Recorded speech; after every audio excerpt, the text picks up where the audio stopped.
Nora Fatehi 6 ফেব্রুয়ারি 1992 সালে Canadian পরিবারে জন্মগ্রহণ করেন। বিভিন্ন সাক্ষাৎকারে তিনি হৃদয়ে ভারতীয় বলে নিজেকে অভিহিত করে থাকেন। রোয়ার টাইগার অব দ্য সুন্দরবন চলচ্চিত্রে অভিনয়ের মাধ্যমে তার বলিউডে অভিষেক ঘটেছিল। তেলেগু চলচ্চিত্রে টেম্পার, বাহুবলী, দ্য বিগিনিং ও কিক 2 চলচ্চিত্রে আইটেম গানে পারফর্ম করে জনপ্রিয়তা অর্জন করেন।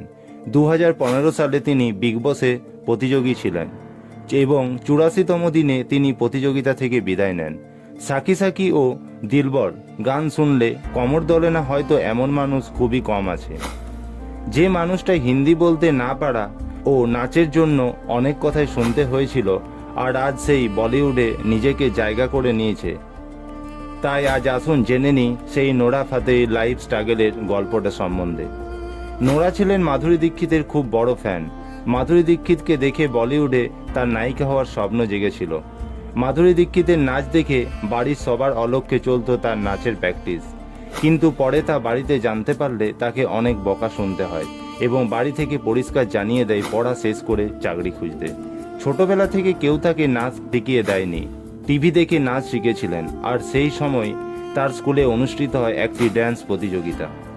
বাড়িতে কিছু না জানিয়ে সেই প্রতিযোগিতায় অংশগ্রহণ করেন এবং তাতে সে প্রথম হন। প্রতিযোগিতায় জিতে স্কলারশিপ পেয়ে আমেরিকা গিয়ে নাচ শেখার সুযোগ পায়, কিন্তু বাড়ির চাপে সেই সুযোগ হাতছাড়া হয়ে যায়। বাড়ি থেকে বারবার বাধা পাওয়ার ফলে সে ভেঙে পড়েছিলেন, কিন্তু তার সত্ত্বেও কন্ট্যাক্ট রাখেন মডেলিং এজেন্সিগুলোর সাথে, আর এইভাবে একদিন পাড়ি দেয় স্বপ্নের শহর মুম্বাইয়ে। আর এখান থেকেই 10 জনের সাথে 2 কামরার ফ্ল্যাটে তার ঠাঁই হয়। মডেলিং করে সারা জীবন কাটিয়ে দিতে পারতেন নোরা, কিন্তু কোথাও যেন সেই ছোটবেলাকায় নায়িকা হওয়ার স্বপ্নটা নাড়া দেয়। এরপর নোরা অসংখ্য সিনেমাতে অডিশন দেন, কিন্তু সেখান থেকে তার বড় বাধা হয়ে দাঁড়ায় না বলতে পারা হিন্দি। কানাডিয়ায় বড় হওয়ার কারণে তার হিন্দি উচ্চারণ এতটাই ভালো ছিল না। অডিশনে তার হিন্দি শুনে হেসে পড়তেন কাস্টিং ডিরেক্টররা। এরপর নিজের চেষ্টায় সেই হিন্দি শিখে 2014 সালে নোরা সুযোগ পায় রোড সিনেমায় এবং তা বক্স অফিসে মুখ থুবড়ে পড়ে।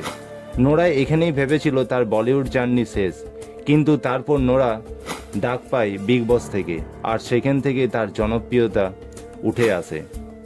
তারপর ABCD 2 মুভিতে তার নাচ দর্শক মহলে সাড়া ফেলে দেয়। এরপর থেকে তাকে আর পিছন ফিরে দেখতে হয়নি। আমাদের এভরিডে ইন্সপিরেশনের ইউটিউব চ্যানেলের সাথে যুক্ত থাকুন, অজানা তথ্য জানুন এবং আমাদের জানান। আপনাদের অনুপ্রেরণা আমাদের পথ চলার শক্তি।